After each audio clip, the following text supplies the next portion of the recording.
there's been more violence between the Israeli army and Hezbollah along the Lebanon border. Israel says its Iron Dome defense system has intercepted a number of rockets near the border.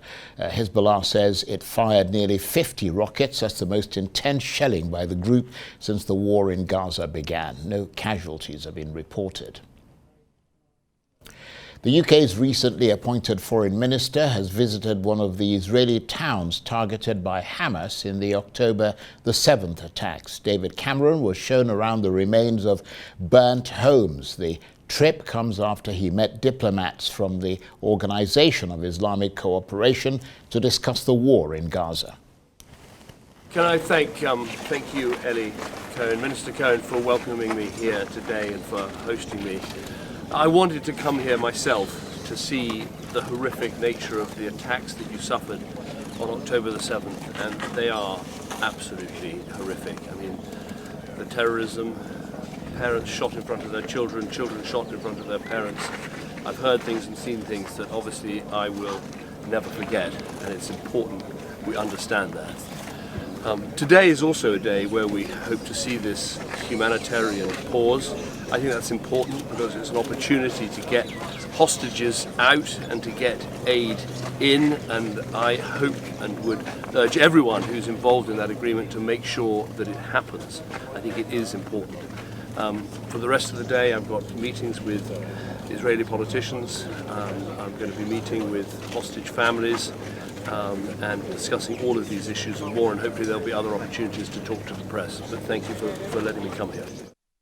British Foreign Secretary David Cameron. Israeli forces have carried out a series of incursions in the occupied West Bank, killing at least one young Palestinian. Israeli operations included the deployment of snipers in several areas, from the Balata refugee camp in Nablus to the Al Arub camp near Hebron. Israeli forces have stepped up overnight raids and arrests in the occupied West Bank since the Hamas attack of October the 7th.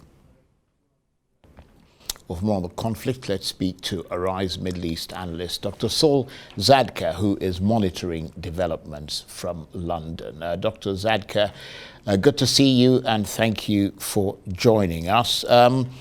Let's start with the recently announced details of that short truce that's due to come into force tomorrow morning. Do you see the delay in it starting as a problem or as something that was perhaps predictable because of the political dynamics and political issues and obstacles?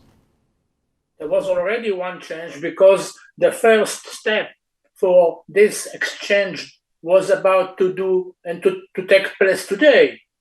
Last night, the Qatari authorities told the head of the Israeli Mossad agency that Hamas would like to make some changes in the draft agreement. They don't want the Israelis to move their forces around during those 4 days. They don't want to give access of the hostages to the Red Cross, and they are quite adamant that they will definitely decide the identity of the released hostages.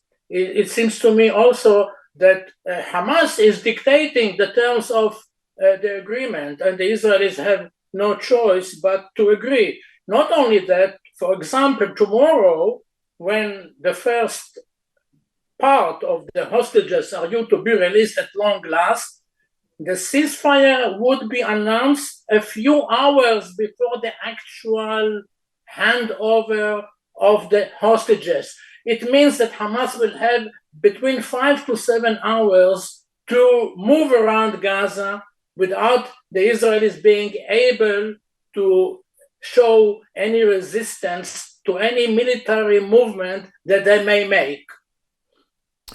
And obviously, the Prime Minister, I was discussing this with Karl Bostic earlier, the Israeli Prime Minister Netanyahu has said that the fighting will unquestionably resume again just as fiercely several days after this truce expires. I guess it depends on how active international diplomatic activities are to try and see if an extension is possible. I mean, you've got countries that are involved in these negotiations, Qatar, Egypt, the US. They'll have a limited period, just a few days, in fact, to see if there's an extension is possible.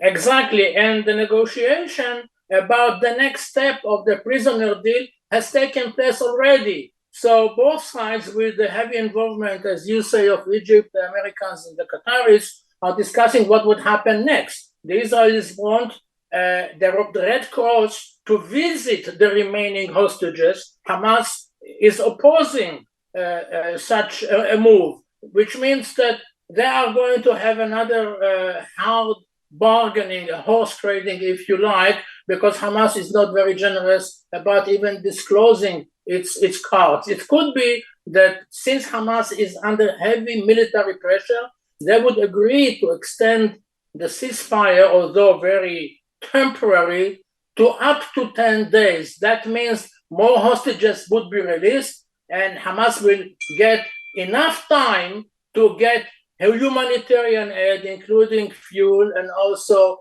a breathing space in which the organization would be able to move around and even try to rearm itself.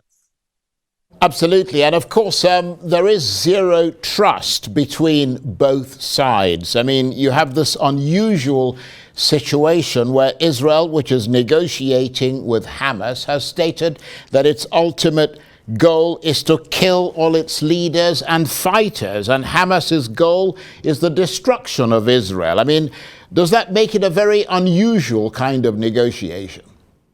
Yeah, it makes the negotiation even more difficult, because by declaring in advance that Israel's aim is to get rid of the entire Hamas leadership, political and military, in Gaza and in diaspora, they can harden the position of Hamas. It could make Hamas very reluctant to release the remaining hostages. They can extend this period of time into many years, as it happened in the past. So we can say that the Israelis are quite bragging about it. They are doing many things for domestic consumption, like last night press conference in which the Prime Minister was quite adamant and very confident that the deal would be implemented today. It was quite embarrassing for the Israeli war cabinet to say that. At the same time, the Israelis are fighting two more fronts, one in the West Bank, which was relatively quiet today, but the military activities in Lebanon is heating up all the time,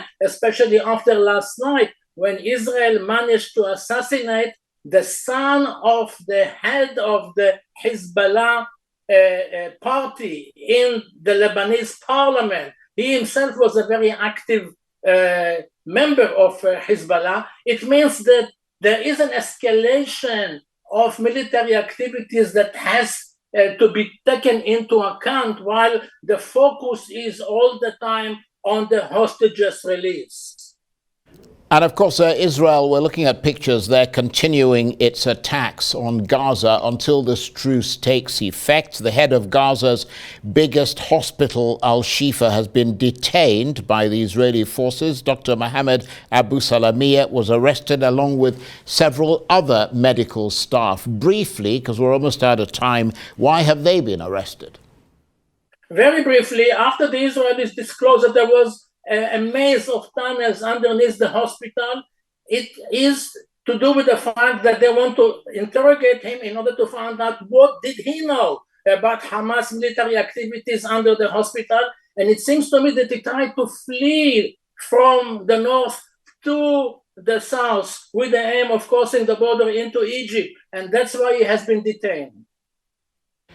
Dr. Zadka, thank you very much indeed. Dr. Saul Zadka is a RISE Middle East analyst. He was talking to me there from London.